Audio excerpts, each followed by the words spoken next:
Welcome to the Tournament Poker Edge podcast, brought to you by TournamentPokerEdge.com, the only podcast dedicated exclusively to poker tournament strategy. Now here's your host, Clayton Fletcher. Hello once again, everybody, and welcome to the Tournament Poker Edge podcast. I'm your host, Clayton Fletcher in New York, and I'm not alone. Well, I am alone, but I'm joined via Skype by the legendary owner and co-founder of Tournament Poker Edge itself, a true legend of the game, Derek Killingbird Tenbusch. Derek, it's been a while. How you been, buddy? I have been so incredibly busy, but I'm very happy to be here. So you're in the alcohol business, right? Yeah, which lately has meant many late nights and long weekends, or long weeks and weekends. And I've also been streaming a ton. I've been helping out a fellow Stormer hosting her game. So I think I've now streamed 4 of the last 5 days for 7 to 10 hours a day. So I'm kind of losing my voice. I'm exhausted. So if my voice cracks, I apologize in advance. But I'm going to get some rest this weekend finally. No, your voice sounds just as beautiful as always. So you're in the distillery industry, right? So you're making whiskey? That's correct. Right. Yep. And it's getting to be, cooler temperatures is always bourbon season. And one of our biggest products is a eggnog that we put out for Christmas time, and that just hit the streets this week. So it's been a lot of running around to stores and doing marketing and everything else. Ooh. So I love eggnog. You got to send me a case of that, okay? It's so good too. Yeah, I love eggnog, dude. I really do. Yeah, my wife has a glass every single night. Not to make her sound like an alcoholic. Well, too late for that. So business is good, right? Everything's going well? Yep, business is very good. And it's also football season, which means my Sundays are all taken up, which has meant a little less poker on Sundays, but I've been busy watching the Miami Dolphins fall into a funk with Tua out. But he's back this week, so good things are on the horizon. Yeah, so you're a big Miami Dolphins fan. # fins up. So it's football season. It is eggnog season. It is bourbon season. There's a lot of seasons happening. But what I'm most excited about, I'm going to let you make the big announcement, but we are doing a huge sweepstakes style giveaway. So tell the people what we have in store. Yeah, this is going to be fantastic. As a lot of people know, I have a relationship with America's Card Room. I'm part of the ACR Stormers team, and they have been kind enough to bless us with a $26.50. That's $2,650, not $26.50. Right. Venom ticket. So for people who maybe don't play in America's Card Room, it is a huge $5 million guaranteed tournament. It's a progressive knockout tournament this time. It does change, but this time it's a progressive knockout tournament. And it's going to be amazing. So we're going to be giving that away on our Discord server. Now, there's probably going to be people listening to this who say one of two things. Either A, what is a Discord server? Or B, why have I never heard about this Discord server before? We created this actually a long time ago, but we never really utilized it a lot.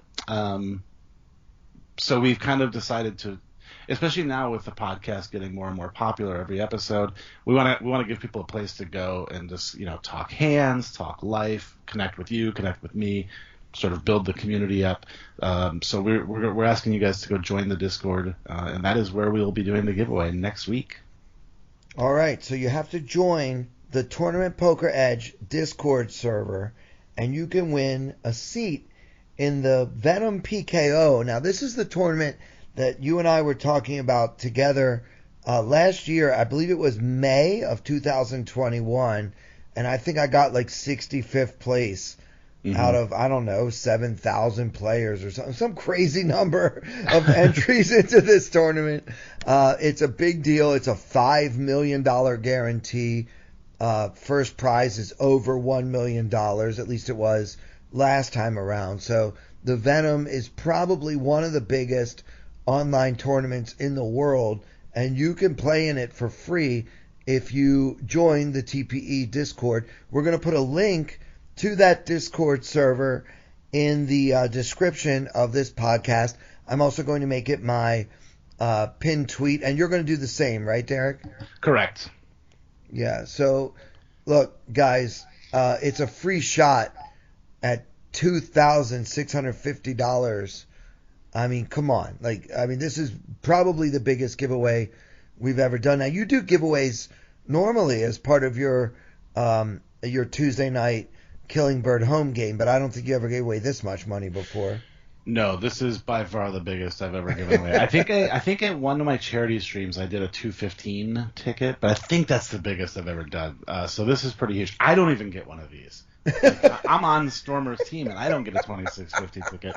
And it's great because there's nothing required of you. You don't have to join well, you have to join the Discord, but you don't have to sign up for anything. You don't have to buy anything. You don't have to pay to enter. There's no requirements. All you got to do is show up in the Discord server, keep an eye out on there for an announcement, probably on Sunday night, announcing how to get entered, and then we're going to draw a random winner, and somebody's going to be playing the 2650. And then, of course, when they win it, they get to come on the Tournament Poker Edge podcast. Of course, yeah. If you win the Venom, you get to be a guest on the TPE podcast. Absolutely. That's the least we can do. So they'll probably be like, I got $1 million. I don't need to come on any podcast. Yeah, right. Why do I want to do that? Yeah, exactly. So what's been going on? Did you have your charity stream yet for the pups? I have not yet. It's coming up November 29th, which is Giving Tuesday, a sort of fake national holiday, but I like to use it as the time where I do my charity stream. So yeah, this will be the 8th annual one. I think in that time we've probably raised somewhere between $20,000 and $25,000 for Triangle Beagle Rescue, which for anybody who follows me on Twitter or socials or whatever knows that's an organization that my wife and I work closely with. And it's a especially big one this year because they just went through a huge operation to rescue, I believe it's 132 beagles from a facility up in Virginia that was shut down for mistreatment of animals. So we were able to take all those animals in, get them adopted, but of course it was very expensive. So so I do this every year. It's an absolute blast. ACR gives me a bunch of stuff to give away. A 2650 ticket is not one of those things, but I will have other ACR tickets to give away. And it's just always a fun stream. It's my favorite stream of the year by far. The next day is always a little rough on me, but that night of it is fun. Yeah, so the night of it, there is a lot of merriment. There is a lot of drinking, and it's all for a good cause. So definitely want to plug that for sure. That is November 29th, did you say? Yep, November 29th. We usually kick it off around 5 p.m. Eastern, right around there. And it's also Tuesdays. It works out good because Tuesdays also happen to be the night of my private home game, so people can come participate in that. There'll be bounties in that tournament and other fun shenanigans, last longers and whatever else we decide to throw in the mix. So it's a really fun night. I almost always get dressed up at some point in the stream in something ridiculous. I've worn a mankini. I've worn a tutu. I've dressed in a dress. I've taken ice baths. I've done it all. I've waxed my legs. It gets a little crazy, but I can't spoil what's going down this year, but it's going to be fun. It sounds like these charity events cause you to somehow get in touch with your feminine side. So usually. You could say that that's all for the dogs, but I know better.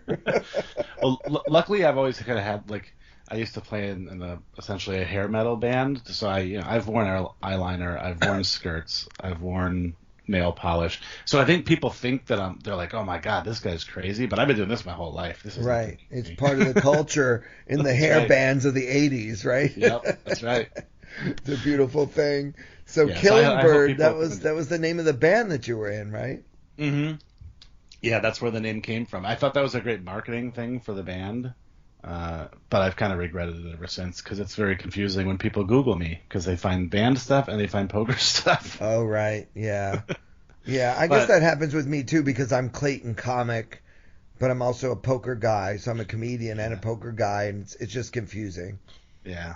Too late to go back now, though. Yeah, no, we're stuck with our usernames as they are. I had a fun week. I got to be a guest on Jim Jeffries' podcast. It's called I Don't Know About That. And Jim Jeffries, obviously a big international celebrity comedian. He used to have his own show on Comedy Central. He's actually probably, not probably, but by far the number one comedian in Australia. And he had me on as a guest. And the format of that show is that every week they ask Jim about a subject he doesn't know that much about, and they give him like a quiz, and then he learns something he didn't know already. I don't know about that. And this week the topic was poker, so I got to quiz him on poker, and we talked about some poker fun facts and things like that. So if you guys haven't checked that out yet, definitely hit that up wherever you listen to podcasts.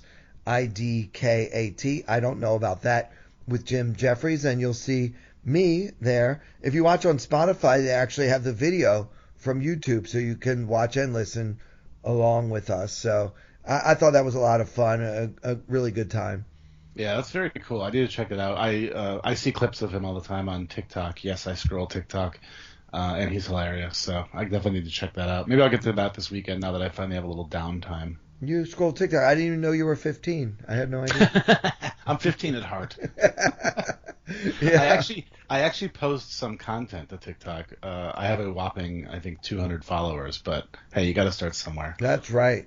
That's right. Focus on who you're following, not who's following you. That's my best advice for anyone in social media. Just make sure you're following the right people so that you're actually getting something out of it. Everyone's trying to grow their channel, grow their stream, grow their whatever. But yeah, I mean, these things are only worthwhile if you're actually getting something out of it yourself. So yeah, definitely join our Discord as we try to grow our Discord. On that note, let us give you the sales pitch. Yeah, because you want to have your shot at the $2,650 free ticket to play in the Venom PKO. I'll be playing. I'm planning on playing this Sunday, the 23rd. I'm hoping to make day 2 as I did last year. It was pretty exciting.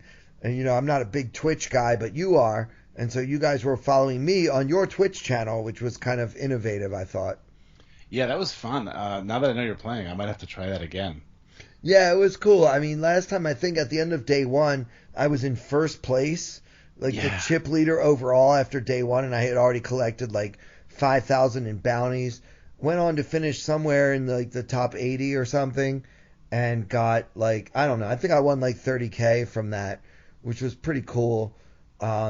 Yeah, probably the biggest score I've had in a while after the following World Series of Poker. The next 2 World Series of Poker were kind of fails for me, and I don't really usually play that many high-stakes tournaments online. So I'm hoping I can kind of repeat last year's success or maybe even top it this time around on ACR. That'd be amazing. The structure is so good in that tournament, too. It's ridiculous. Yeah, definitely. I was reviewing some hands from last year, and it just seems like you stay on one level for a long time. It's pretty slow. And when the blinds do go up, they don't go up by that much. So it kind of crawls. And that's what we want. We want to have shots to, not have to just take a big coin flip for $2,600, but, just really be able to pick your spots, be able to make the big laydown if you want to, as opposed to the turbo format when you just kind of have to push and pray. The Venom is more similar to the WSOP main event, but online. Yeah. Have you been playing live much recently? I did a little bit. I was supposed to have a gig actually in Myrtle Beach, South Carolina, a couple weeks ago, and then Hurricane Ian canceled my gigs for me, so I ended up going to your favorite casino down there in North Carolina, the Cherokee. I ended up landing a gig in Tennessee, and on my way to Knoxville, I stopped by and I played in a little daily tournament at the Cherokee Casino. My first time ever there. Really nice place. The people could not have been friendlier, from the dealers to the poker room supervisors and all the players. Just everyone was so sweet and kind, and just that southern hospitality. So it was nice, and definitely a place I wish I would have had a little bit more time to enjoy, but it was more like a passing through situation. I spent one night there and then had to continue on to Tennessee. But yeah, that was the only live event that I played in. It was a daily tournament. I think they got 48 players, and I finished somewhere in the middle, jumped into a cash game, had a good time playing some 2-5. They were putting the straddle on, and everybody was drinking. Yeah. It's a festive atmosphere down there for sure. I love that casino. I'm actually thinking about going. The WSOP circuit is coming there in November, so I'm thinking about finally coming out of retirement and playing some live poker for a change. Who said you're in retirement? When did you go into retirement? It just feels like it because other than like local games and stuff, I don't think I've played a hand of live poker since the World Series back in November or whatever it was. Like not even the last one, but the one before that. Yeah, despite our best efforts, Derek did not make it to the new home of the World Series of Poker, Bally's and Paris, soon to be Horseshoe and Paris. Yeah, he missed this past summer, and yeah, so I guess you haven't played any live in quite some time. Yeah, I think that was my last time, if I can recall correctly. But yeah, that Cherokee event, the circuit event there is always, I think it's still the biggest one of the circuit, and I think they do 4 of them now, which is kind of crazy. So yeah, so I'm thinking about making a run. It falls around Thanksgiving, which makes it a little complicated. In fact, I think there's actually like tournaments on Thanksgiving. But yeah, I might make a little run up there, and I know a lot of people from this area, but also just from the poker community who go to that one. So it's always kind of a nice little family reunion too. I'm just picturing like eating like 5 plates of turkey and then go trying to play a poker tournament afterwards. It's funny too because for the longest time, in fact, since the very first live poker tournament I ever played, my comfort food for after I bust a tournament has always been a hot open-faced turkey sandwich. So it's kind of appropriate actually that I would be eating that on Thanksgiving and playing poker. I guess, and I'll probably need the comfort food. Yeah, for sure, most likely, especially because you're so out of practice. So yeah, I don't know if I remember how to play. Open-faced turkey. Is there gravy on that? Is there cranberry sauce? How does this work? I need more information. It's I think it's kind of a Midwest thing, and I'm originally from Michigan, so maybe that's why. It's basically just a piece of bread with turkey piled on, like shaved turkey piled on top of it, and then gravy dumped over it. And sometimes they'll put it on like a bed of mashed potatoes, or sometimes the mashed potatoes will just be on the side, of course also smothered in gravy. And that's pretty much it. Yeah, it's like a turkey sandwich with gravy, but only one piece of bread. Hence the open face, I guess. So the sandwich was invented so that the Earl could play cards while he was eating. And yes. this thing is just not going to work at the table. I don't think so. No, but it helps you sleep after a bad beat. So. Yeah, for sure. Take the edge off. Well, Derek, yeah. I know you're busy. I want to be respectful of your time constraints. So why don't we get into strategy? Before we do, I just want to remind you guys about sitesoptimized.com. This is a guy, Danny, that I met in this Lucky Sevens tournament this summer when I did make it to Vegas, unlike Derek. I was in Vegas for the World Series of Poker, and Danny and I were at the same table, and after he busted me, he took me out of the thing on a bad beat. He told me that he had plans to sponsor this podcast, so we're very grateful for Danny giving us a shot. If you are in the market for a new website for your business, or if you have a business and you have a website already and you need SEO services, search engine optimization, Danny can help you get seen and help your business to grow. So get in touch with him at sitesoptimized.com. All right, so Derek, let's talk. What do you got for me tonight? All right, so this hand goes back a ways. I tried really hard to play an interesting hand today in the tournament I was playing in, but unfortunately nothing interesting happened. So this one goes way back from my poker tracker. So I don't know what the buy-in for this is or those kind of details, but we got the important details, which are chip stacks and blinds and stats and all that fun stuff. So we are in the big blind in this hand. The big blind is 2,000, so 1,000, 2,000. And we start the hand with 86,240 tournament units. And we have the Queen of Hearts and the 10 of Spades. Middle position makes it 4,000, so a straight min raise.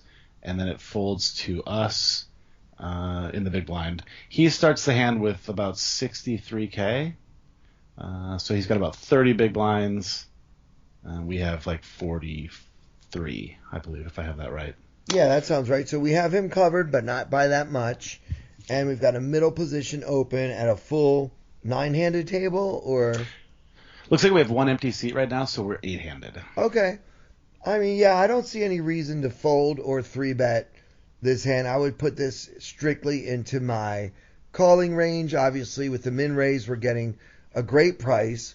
to just call and see the flop. True, we will be out of position, but we have Queen 10, which is obviously a playable hand, and kind of depending on our read of our opponent, we can decide whether or not we want to fold if we make a pair, or if it's the type of player against whom we just want to make a pair and then hang on for dear life, check, and never fold no matter what happens. Do we have any stats on him, by the way?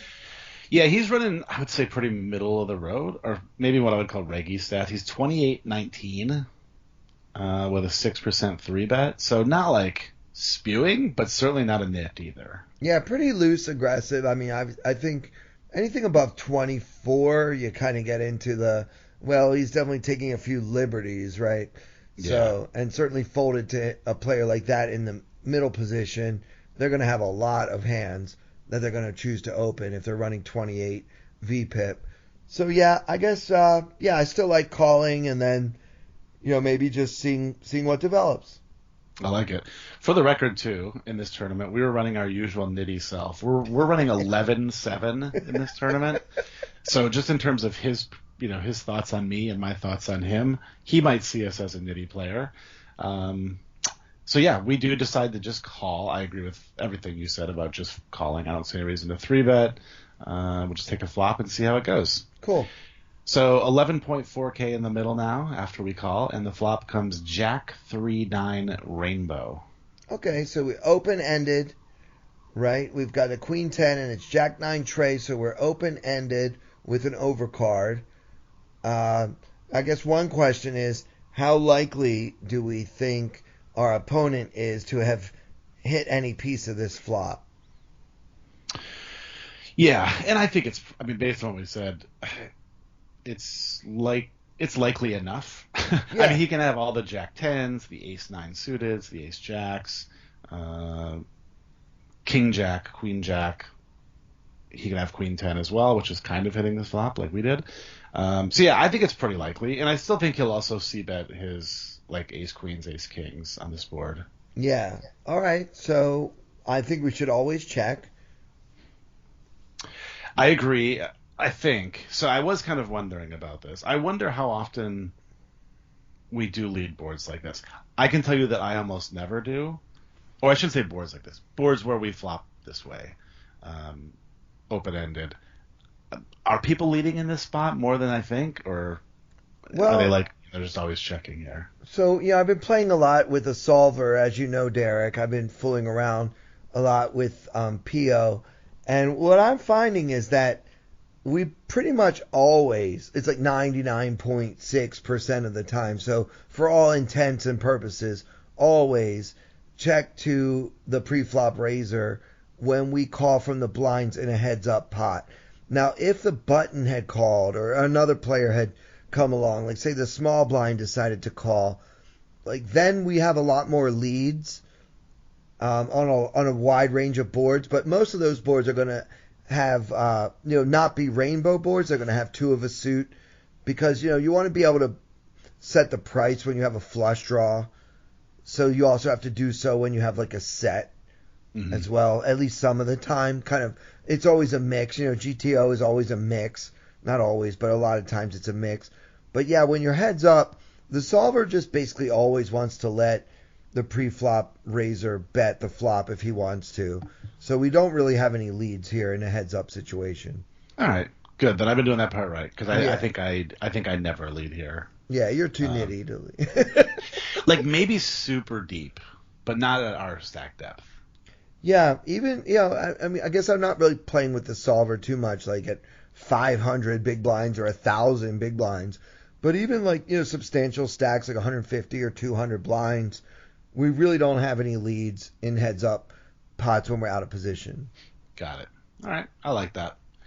So we do go ahead and check, and he bets 4,000 into the 11.4K pot, which kind of brings us to our second decision point, which is what I was looking at in this spot was check raise or just call. I mean, we're certainly not folding, right? Yeah, no, we can't fold, especially for this great price that we're being offered. I mean, I kind of prefer a check calling in this situation. We have a draw to the nuts. There's a lot of value in just making that making that draw and hoping that our opponent has a very strong second best hand, right? For example, if suppose the 8 of spades comes off on the turn, giving us the nuts, and our opponent has a hand like Jack 8, we can make a lot of money that way. Yeah. Right? So, or 9-8 is probably a better example, because if we check raise, that hand might end up folding. And there's so much more value in making the nuts. When you have a draw to the nuts, it's often correct to not use it as a semi-bluff. There's a lot more value, in other words, betting an open-ender on a paired board, or check raising with an open-ender on a paired board, than there is in a situation like this one where we actually have a draw to the nuts. Very often when you have a draw to the nuts, it's best to try to go ahead and hit that hand. Cool. That sounds right to me. When I was looking at his hand earlier, I did kind of think about the fact that if he were shorter, because he makes it 4 if we make it 12 or whatever, just to make up a random number. Then we're kind of just going with it. But if he was shorter, like he had 30K to start this hand, I could just see maybe just check jamming. Maybe? Yeah, I mean, check jamming against a short stacked opponent is a very different situation, because you're gonna have so much fold equity when you start to threaten someone's tournament life. Mm-hmm. But yeah, I agree with you, Derek. If you make it 11 or 12 here and then he goes all in, it's like, well, we have so much equity. Yeah. That we probably just have to call off, which is why it's such a disaster to check raise. You're probably better off just waiting to see if we can get there first. You're like, we had a king on the turn and this guy's got king jack. We're going to get all those chips anyway. But this way we can save those chips for those times when we brick off, which we're going to do a good amount of the time anyway. Cool. I like it. I do go ahead and just call. I'm getting an A on this hand so far. I like it. So far I love it. Yeah, great. All right, so now there's 19.4K in the middle, and the turn is the ace of clubs. So the board now reads 9-3 jack ace 2 clubs now. Okay, so backdoor clubs coming in, but we're not too concerned about that because, I mean, wait, do we have a club in our hand? We do not. Yeah, so even so, it's just, what does he have that he opened that doesn't have an ace in it? Maybe like a king, queen of clubs, I guess. But yeah, I think that his flush draws that he's picking up here are a tiny part of his range, despite the fact that we don't block flushes or flush draws at all. Mm-hmm. I think that, the ace, hot and cold is a better card for opponent's range than it is for us as a caller from the big blind being really priced in pre-flop. So it's probably a card that he's going to continue on a lot. It's a good second barrel card for villain in this hand. So therefore, we might want to go for the check shove now on the turn, because he's probably going to rep that ace whether he has it or not. I'm glad you said that, because I kind of felt the same way in hindsight. I'll give you the action. He bets 7. We check. He bets 7,000, which kind of feels weak to me. Tiny, yeah, that's very small. I mean, I guess it could just be like going for super value, but it also doesn't feel like he's setting up a river jam, because even if I call here, there's going to be about 17, like 30K in the middle, and he's got 48K behind or whatever. So I don't know. It feels really weak to me, and I think in hindsight, I wish I had jammed here. I did not. I opted to just call, which I guess is certainly second best because we're getting such a good price. We're not folding. Yeah, I mean, obviously it's plus EV to call this tiny bet with your open ender, right? I mean, if we make a straight on the river, it's still going to be the nut straight, right? It's not like you're really losing anything that way. The only problem is occasionally you might make a straight with a flush card, and that could either kill your action or actually give your opponent that rare better hand. But yeah, like I said before, I don't feel like flushes are a big thing for us to worry about in this situation, especially given that it's a backdoor flush draw coming in. I mean, I think check calling is totally fine, but Yeah, just because I think that our opponent is going to lead or going to represent that ace so often that's why I kind of want to check jam. But honestly, Derek, looking at this tiny bet, what's he really repping? Is he? I don't know. Like, is he really trying to bluff us for 7K? That seems peculiar. Yeah, that's true. I mean, I guess I might do what he did with something like a set of aces, for example, because I know that's giving him a very narrow range, but I'm just trying to put myself in his shoes. The card looks scary enough to me already anyway, and the fact that he has two aces means he knows I probably don't have one. So he's just trying to like milk a little bit of value for me with like a jack or maybe like 9-10 or something. That's the only thing I can really think. So I don't know. It kind of feels like either he's just trying to get me to fold for cheap, or he's trying to milk me and bring me along. We usually say that this is interesting, Derek, because we usually say that the really big bets are the ones that polarize ourselves, right? We like if someone's polarized, it's usually because he's made like an over bet. And now here you're saying that this tiny bet is polarizing in a strange way. That's unusual. Yeah, at least in my head when I'm looking at it. Like I'm trying to think of what he's doing here. I guess it could also just be like a weak ace or something where he doesn't want to really commit a lot of money to it, but he thinks he might have the best hand. I don't know, sort of a feeler bet, I guess.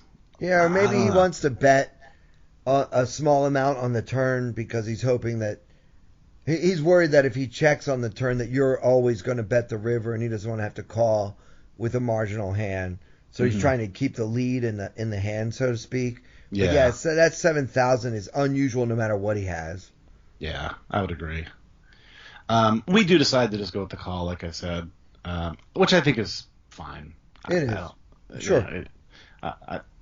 We could argue whether a check raise is better, but I think it's fine. Yeah. So now there's 33.4K in the middle, and the river is the king of clubs, bringing in the backdoor flush, but giving me the nut straight.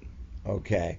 So, like I've been saying all along, if that flush comes in, I just said a second ago, what if we make our straight with the flush card? Right? And I didn't show this hand to Clayton before the podcast either. I usually give you the hand, but this time I didn't. So it was interesting that you were saying that. I was giggling to myself. Yeah. So we've just been talking through it kind of in real time here.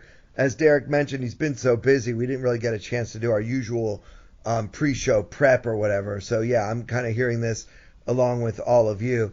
Again, though, I don't think that there's too much to worry about in terms of what flushes are we losing to. Like, yes, of course, he could have a hand like the 8-7 of clubs, right? Like, it's certainly within the realm of possibility that our opponent could, possibly have a flush here. But because we know where the ace of clubs and the king of clubs are, that just makes the overall range just not that flush heavy.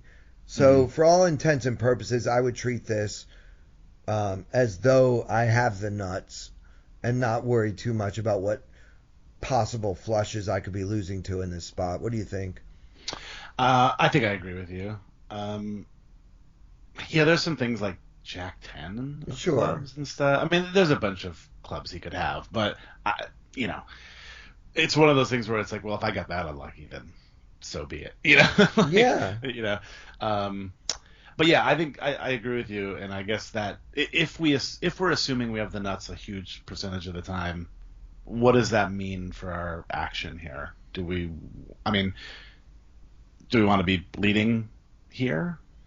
Yeah, it's a strange spot for us to lead. It's very hard to get action when we go check call, lead, which has been the action in this spot, especially when that's such a scary river. I guess if our opponent has two pair and we bet small enough, we can probably get looked up a lot. But the way our hand has been played thus far, it really does feel like we have a draw, and now every draw got there. So for that reason, I think the best play is to just check and hope that our opponent will try to value bet a hand like three aces. Like you mentioned, he might bet really small on the turn with that hand, not wanting to lose us. But also, if we check again, he's probably going to bet it again because it's too strong to check behind. Right. So that's one way to play it. Or also, we could check and hope that he's been bluffing this whole time, and we'll just see that King of Clubs is such a perfect scare card to bluff again. In which case, I don't know, is check raising or check calling best? I don't really know. But I think that on this river, if we just come out with a lead, it would have to be pretty small. And I think we're better off just checking and hoping that he, goes for the gold and we can snap him off. Excellent. I agree with you, and I passed the test again because I did check. I'm happy to say, and I guess somewhat interestingly, he goes for a bigger sizing now. He's been betting pretty small up till now. He now bets 16.7K into 33K. So now I guess the question is what you kind of just brought up. Is there any value in shoving here? Because do we ever get called by worse? I guess is the question. I mean, I guess the set of aces is kind of the thing, I guess. Yeah, I mean, if you think that his line makes sense for a set of aces, also considering how much of his stack he's already put into the middle here, we probably could get value from a set of aces, despite the fact that he has to fear the straight and the flush. It's just, I don't know. I mean, depending on what tournament you're playing, like you don't have the luxury of knowing exactly what the buy-in is, but generally speaking, at the time when you played this tournament, you were mostly playing tournaments like around the $20 or less, right? Yeah. My guess is this is probably like an 11, maybe a 16.50, something like that. Yeah, so given that, I think we can get more value. Players in those tournaments aren't as good at folding big hands as players in the $2,650 Venom PKO that you can be eligible for your own entry to if you follow us on Discord using the link in the description of this podcast. But yeah, it's a different player pool, right? Generally speaking, you can get more value with a check raise from a player in this tournament than you would from a high stakes tournament where they can kind of make the big laydowns that they need to make. I guess I would check shove here. And, I know that sometimes I'm going to lose to a flush, but because the ace of clubs and the king of clubs are on the board, and he can see that too, so that means we both don't have that many flushes in our range, even when we do go for the check raise. So, I would check raise and try to get value from a hand like three of a kind. Cool. A+ for Killingbird today, because I went for the check jam. On the downside, we will never know what he had. He folded. Yeah. Oh man, you gave yourself an A+. And Derek, I think this is the first time I've ever given you an A+ for a hand that we talked through. I really don't disagree. I don't disagree with any of the decisions you made in this entire hand. I love it. I love the way you played this hand. Good job. All right, so maybe I am ready for my return to live poker felt. Because I won't have the HUD to help me, but that's okay. Right. So he folded, and then we took down a nice little 66K pot, and we're now second in chips at the table. Fantastic. Don't know what happened after that, but I hope it was good. Yeah. Well, maybe you can look up that whole tournament, and we can talk through the rest of the hands and see how you did in the $11 tournament that you played 2 years ago or something. This might have been that long ago, too. It's scary to think. All right, so what else do we have to plug before we say goodbye? We've got the charity stream for the Triangle Beagle Rescue. Did I say it right? You sure did. All right, Triangle Beagle correct. Rescue on November 29th. It's always a great time. Do something good for dogs that we love. Derek only loves beagles. He hates all other dogs. That's right. Just to be clear. My friends tell me that all the time. They're like, why do you hate all other dogs so much? I'm like, I love all dogs. Yeah, of course you do. Of course you do. But obviously, these dogs were being mistreated. You help them. ACR's involved. They give you some prizes to give away as part of the stream. It's always a good time. We definitely go big for this one because it's for the animals.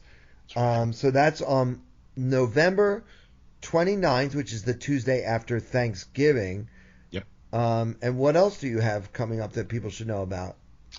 Man, that's really it right now. I do have a leaderboard running right now for my stream where you can win a really badass trophy.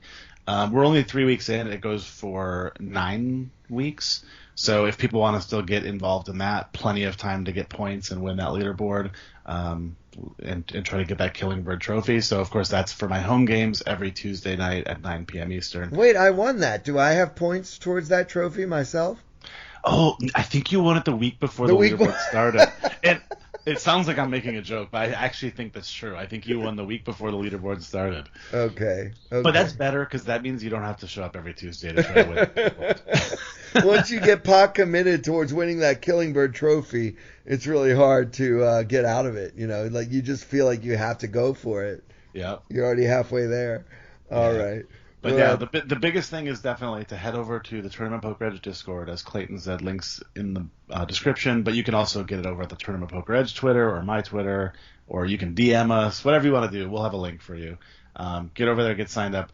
It's going to be super easy. It's free, and you might win a $26.50 ticket from ACR. Yeah, and if you don't know what Discord is, that doesn't matter. Just click the link, and it's pretty easy to sign up for your own Discord account. It's similar to Slack for those of you who have office jobs and you use Slack when you work from home.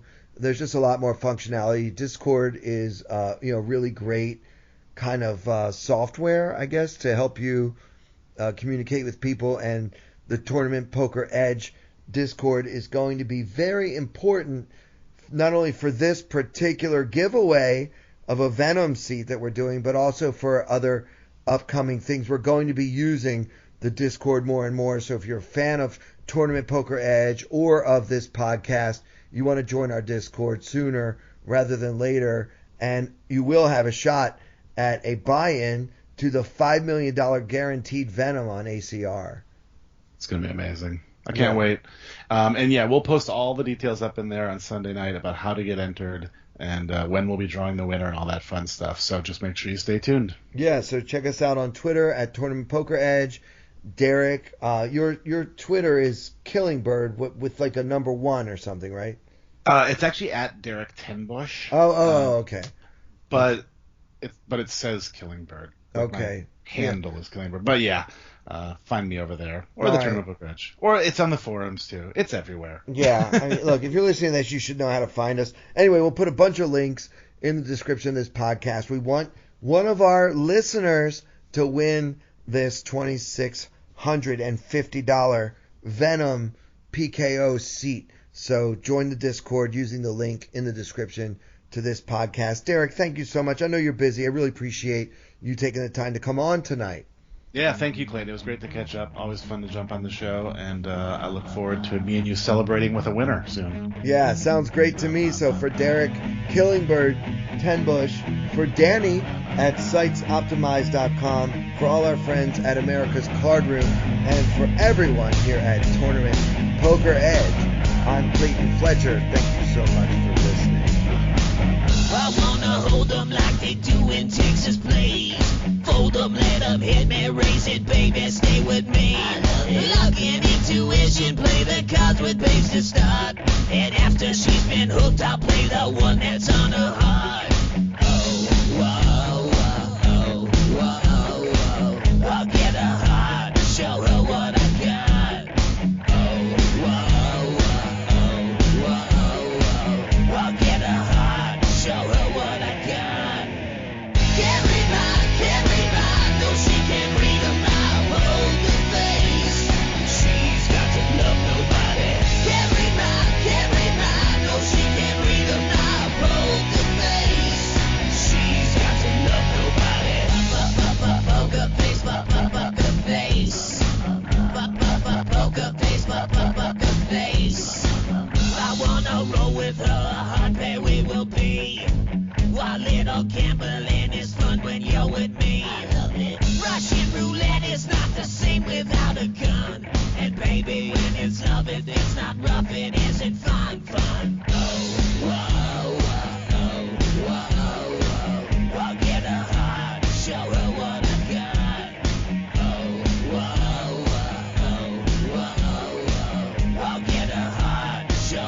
what I got.